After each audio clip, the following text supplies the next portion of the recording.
Hi, I'm Gary Riley. I'm the senior pastor at Turning Point of Grace in Wichita Falls, Texas. I've been the senior pastor there for 12 years, actually pioneered the church, my wife and I. And I'm from Waco, Texas. And when I was a little boy, I remember a bus coming by and a man by the name of Larry Nanny getting off the bus and offered me bubble gum and asked me if I wanted to come to church. And I wanted to try this, so I went to church. And I seen this man at that time had black hair, and he was speaking and spit was flying and things were going on, and I said, what is he doing?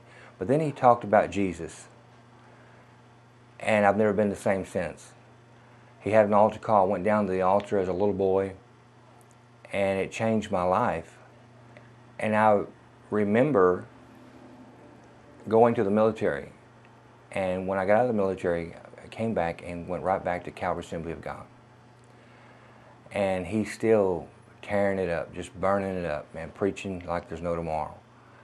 And I eventually became the children's pastor of the very church that I got saved in. And then later became the bus director of the same church. And we were picking up children and doing the very same thing that changed my life. If you're around Brother Whitworth for very long, you'll learn three valuable things, but the first thing is W-O-R-K, work.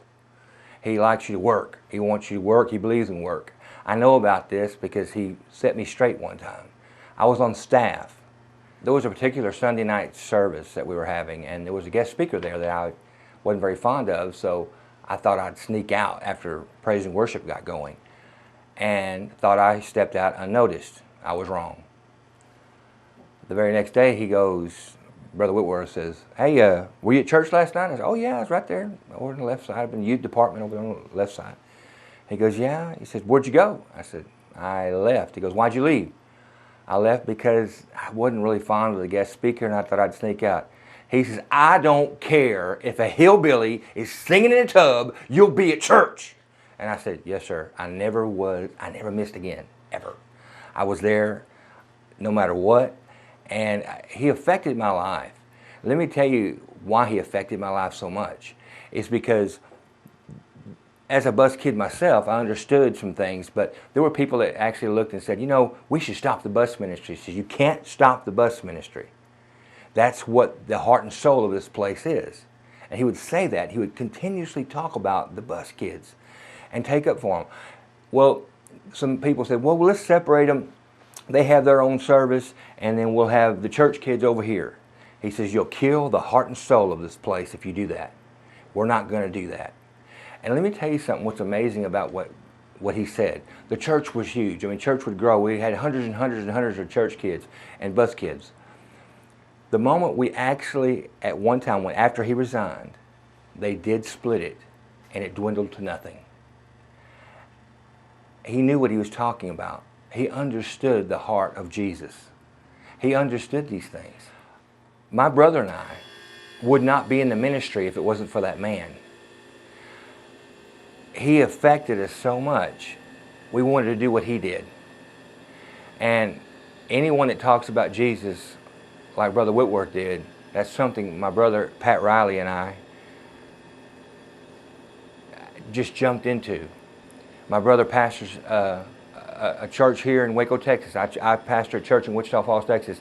But if the buses didn't run, if he didn't do these things, if he didn't have a passion for souls, it would never happen. I know that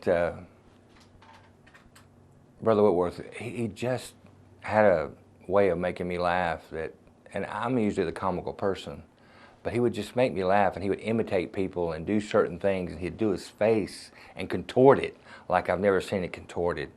And he would talk about things, and the thing about him is if you were lazy, you didn't get along with him, because he did everything and anything, and he worked very hard in the church. But I just know that the amazing thing that touches my life is I have older brothers and sisters. Before the bus ministry, he would come by and pick them up in their car and take them to church. And when I found that out, I was blown away. I just know that I truly love R.L. Whitworth, Brother Whitworth, he's going to be extremely missed. He's a beautiful man and a beautiful family. And I just want to thank him for laying his life down for me.